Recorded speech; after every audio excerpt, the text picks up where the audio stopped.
Hey, it's Clay, and this will be a video chart on ticker symbol XXII. We will take a look at the 30-minute time frame.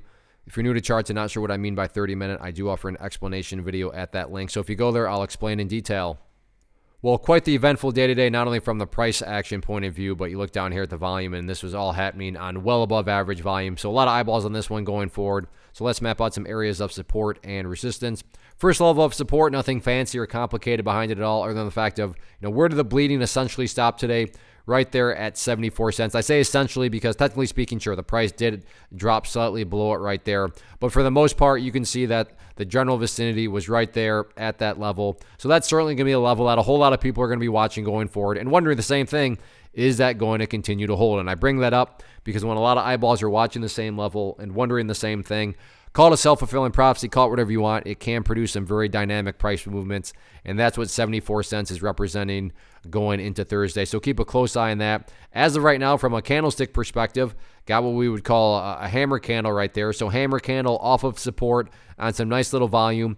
It's logical to think that there could be a bigger bounce to come. Now, don't get me wrong, and I wish I could say trading was this easy. Just because these dynamics played out does not mean that for sure a bounce is going to happen. But again, is it at least a logical thought to have? Yeah, absolutely. But as always, this is why risk management is so important, because there are no such thing as guarantees. Now, in the event the price does start to bounce, let's talk about a couple areas of resistance.